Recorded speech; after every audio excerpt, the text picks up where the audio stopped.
वालेकुम। कैसे हैं आप? सब ठीक हैं? होपफुली सब खैरियत से होंगे।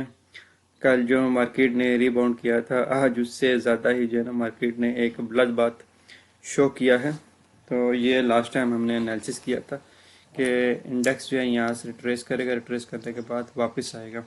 तो ऐसा ही हुआ, इंडेक्स रिट्रेस किया और रिट्रेस करने के बाद आज वापस आया, लेकिन एक ही दिन में ये बहुत ज़्यादा जो है ना इसने डाउन साइड की मोमेंटम शो किया। और जो आज की क्लोजिंग है वो काफ़ी ज़्यादा ख़तरनाक है। उससे यही नज़र आ रहा है कि मार्केट में डाउन साइड का मोमेंटम स्टिल एग्जिस्ट कर रहा है। अभी भी ये और डाउन जा सकता है। तो इसको दोबारा से थोड़ा सा और डिटेल में देखते हैं कि कहाँ तक ये जा सकता है और कहाँ तक जो है ना न्यू पोजीशन वगैरह क्रिएट हो सकती हैं। तो सबसे पहले चार्ट को क्लियर कर देते हैं। तो सबसे पहले लास्ट वीडियो में जब हमने डिस्कशन की थी तो एक हमने ये गैप आइडेंटिफाई किया था कि मार्केट है, इस गैप को फिल करेगा। इस गैप को फिल करने के बाद ये यहाँ से रिबाउंड हो सकती है। तो मार्केट ने गैप को फिल कर यहाँ से रिबाउंड होगी।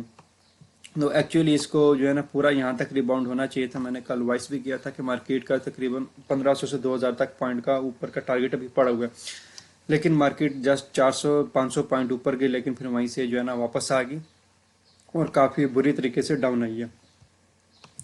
एक हमारे पास एक ये सपोर्ट थी जिसको मार्केट काफ़ी टाइम से होल्ड कर रही थी और इसी को इसने ब्रेक किया, तब ये रेजिस्टेंस के तौर पर भी एक्ट करेगा।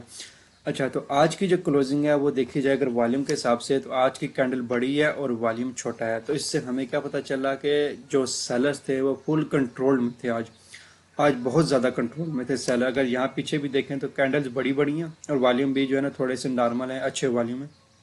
ये वाला जो वॉल्यूम था इसमें, क्योंकि यहाँ से नीचे से विक बनी थी तो थोड़ा सा माइनर सा इंक्रीज वॉल्यूम था। लेकिन आज जो कैंडल बनी है ये वॉल्यूम भी छोटा है और कैंडल भी काफ़ी बड़ी है। इससे ये पता चला कि आज जो है ना सेलर्स फुल कंट्रोल में थे। उन्होंने मार्केट में इंतहा की सेलिंग की है और इजीली सेलिंग किया। बायर्स ने उनको कोई बायर्स ने अपने एरियाज डिफेंड करने की कोशिश भी नहीं की कि बायर्स जो है ना डिफेंड करते अपने एरियाज, नहीं, बायर्स ने अपने एरियाज डिफेंड करने की कोशिश भी नहीं की और सेलर्स ने फुल कंट्रोल इजी लेके काफ़ी हैवी किस्म की सेलिंग की है। तो कल भी जो है ना मार्केट में नेगेटिविटी एक्सपेक्टेड है कि कल भी मार्केट कम अज़ कम भी जो है 2500-3000 पॉइंट तक नेगेटिव हो सकती है। अच्छा, अब कहाँ तक हो सकती है, हम कुछ एरियाज आइडेंटिफाई करने की कोशिश करते हैं। सबसे पहले तो हम फिबोनाची लगाएंगे। इस वीक से लेके ये जो नीचे वाला स्विंग है, इस स्विंग से लेके इस स्विंग हाई तक हम फिबोनाची लगाते हैं। तो अभी जैसे मैंने यार जब भी फिबोनाची लगाई है डिस्कस किया है कि 0.5 से नीचे वाला जोन जो होता है हमारा डिस्काउंटेड जोन होता है। तो 0.5 में आज जो है ना मार्केट फुल्ली जो है ना क्लोजिंग दी है इसने। जो हमारा डिस्काउंटेड जोन है वो 0.618 है। जो पहला जोन है वो आ रहा है हमारे पास 169,500 पे। तो मार्केट जो है ना कल 169,500 तक आ सकती है। तो ये ऑलमोस्ट हमारे जो है ना तकरीबन 2500-2600 पॉइंट बनते हैं। तो 2500-2600 पॉइंट मार्केट के नेगेटिव होने के कल चांसेस हैं। तो अगर मार्केट ये एरिया सस्टेन करती है तो देन हम देखेंगे फर्दर इसमें कोई अपसाइड पोटेंशियल शो होता है या नहीं होता। अगर मार्केट ने ये वाला एरिया भी ब्रेक कर दिया तो एक कह देंगे खतरे की घंटी है। उसके बाद जो है ना, क्योंकि उसके बाद फिर मार्केट के पास जो है ना तकरीबन 6 से 7 हज़ार पॉइंट नेगेटिव होने के एरिया पड़ा होगा। ये जितना भी एरिया है 0.7 से 86 मार्केट यहाँ तक आ सकती है। तो इसीलिए ये जो 0.618 है इस एरिया को सस्टेन करना बहुत ज़रूरी है। ये आ रहा है 169,500। मार्केट को यहाँ पे लाजमी जो है ना थोड़ा सा सपोर्ट लेनी चाहिए। तो यहाँ पे सपोर्ट लेने की दो वजूहत हैं।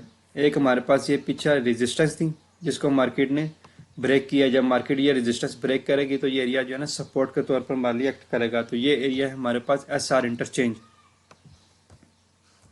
Resistance become support.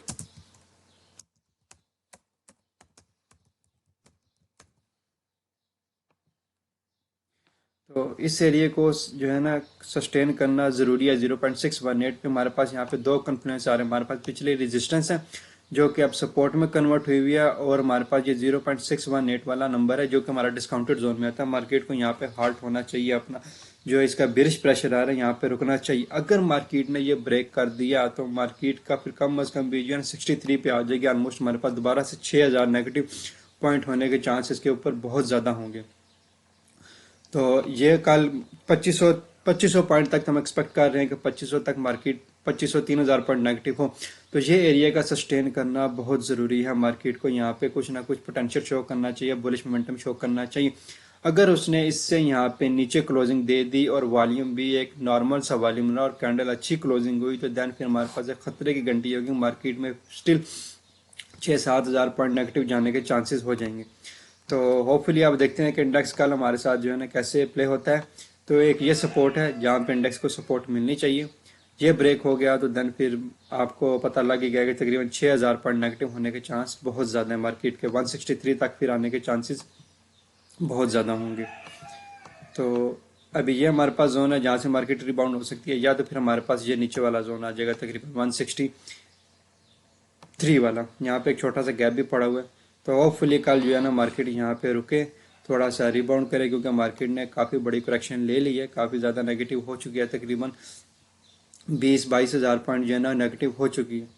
तो होपफुली मार्केट यहाँ पे रुकती है, अगर ये ब्रेक कर जाएगी तो दैन फिर एक कुछ कहा नहीं जा सकता कि कहाँ तक जाएगी, एक्सपेक्टेड तो यही है कि 63 तक का है। तो दुआ करते हैं कि कल मार्केट जो है ना यहीं से रिबाउंड होए, यहीं से जो है ना थोड़ा सा स्ट्रक्चर प्ले करे और यहाँ तक एटलीस्ट वापस से रिबाउंड हो, ये वाला जो जोन है तकरीबन 177 वाला। तो इंशाल्लाह जो है ना मार्केट कल नेगेटिव होने के बाद पॉजिटिव होगी। तो मुझे इजाज़त दीजिए, दुआ में याद रखिए। इस वीडियो में बस इंडेक्स की अपडेट देनी थी। थैंक यू, अल्लाह हाफिज़।